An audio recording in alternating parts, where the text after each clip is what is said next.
ជាដំបូងខ្ញុំសូមគោរពជម្រាបសួរដល់លោកគ្រូអ្នកគ្រូនិងសិស្សនិស្សិតទាំងអស់គ្នាខ្ញុំឈ្មោះថៃវិទ្យាដែលជាសិស្សមកពីថ្នាក់ទី12កនៃសាលាវិទ្យាល័យហង្សាវិសាបាកោដែលលើកយកលំហាត់គីមីវិទ្យាមួយដែលរៀបរៀងនិងសម្របសម្រួលដល់អ្នកគ្រូឌីសុលីឥឡូវយើងទៅមើលលំហាត់របស់យើងគឺគេឲ្យសូមវិស័យបាយយងខរួចកំហាប់ 0.5 ចំនួន 100 សង់ទីម៉ែត្រទៀតមានប្រតិកម្មជាមួយនឹងសូលវិស័យអាស៊ីតស៊ូក្រូរិកកំហាប់1អង្គកសរសេរសមីការចំនួនទ្វេសមីស្កាអ៊ីយ៉ុងសក់និងអ៊ីយ៉ុងសម្រួលខរកមានសូលវិស័យអាស៊ីតស៊ូក្រូរិកចាំបាច់ដែលត្រូវប្រើទីកគេឲ្យយើងសរសេរសមីការចំនួនទ្វេអ៊ីយ៉ុងសក់និងអ៊ីយ៉ុងសម្រួលគឺសមីការ3សន្តានយើងត្រូវយកសូលវិស័យបាយយងខរួចដែលមានសញ្ញាវាគឺ PaCl សំទោស2 PaCl 2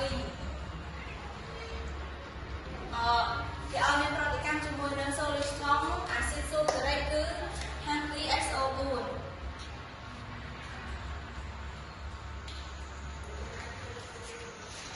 ឲ្យផលទៅជា VaSO4 ដែលភាពរបស់វាគឺ S គឺមិនរលាយបូកនឹងHCl ទៅមុខទៀតយើងគិតទៅលើមេគុណរបស់វាគឺ CL សំទោស2 ហានេះសំទោស2ដែរគឺត្រូវថែម2នៅពីមុខ HCl រហូតទៅមុខទៀតយើងចុះសមីការអ៊ីយ៉ុងសក់គឺយើងត្រូវបំបែកអ៊ីយ៉ុងរបស់វាមកពី CL ដកបូក2 HO បូក SO4 2 ដង VaSO4 នេះគឺភាពរបស់វាគឺរឹងអត់រលាយដូច្នេះភាពរបស់វាមាននៅដដែលបូក2 HO បូក2 SO ដងយើងសរសេរសមីការចំនួនពេលនៃយ៉ាងសពពីហើយត្រូវចូលដល់យ៉ាងសម្រួលវិញម្ដងគឺយើងសម្រួលយ៉ាងណាដែលមានដូចគ្នាតែយើង DA និង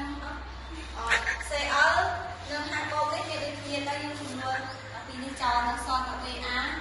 2បូកនឹង SO4 2 ដងផលទៅជា VaSO4 សំណួរទីកទៅបានបញ្ចប់ឥឡូវយើងចូលដល់សំណួរទីខវិញម្ដងគឺគេឲ្យយើងរកមានសូលីស្ថង់អាស៊ីតស៊ូក្រូរិកគឺរក VA រកមានសូលីស្ថង់អាស៊ីតស៊ូក្រូរិក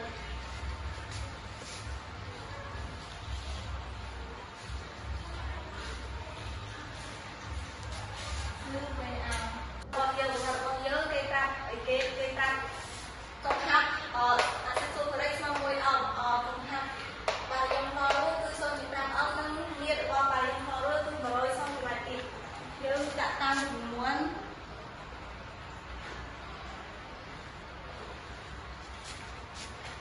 n ស្មើ CV យើងទាញរក V ស្មើ n លើ C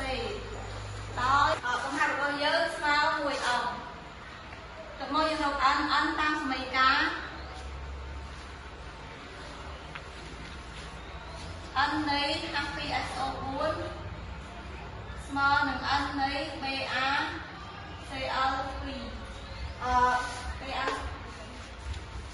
ស្មើ CV ដោយ C ស្មើ 0.5 អង្គ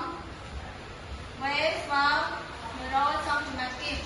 យើងបែកទៅលីត្របាន 0.1 លីត្រនោះ n នៃ H2SO4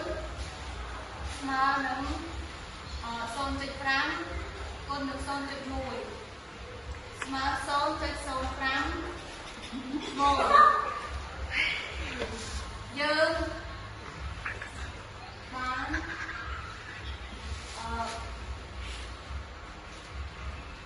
V ស្មើ 0.05 ចែក1ស្មើ 0.05 លីត្រដូចនេះ ពេលនៃឆ្នាំទី SK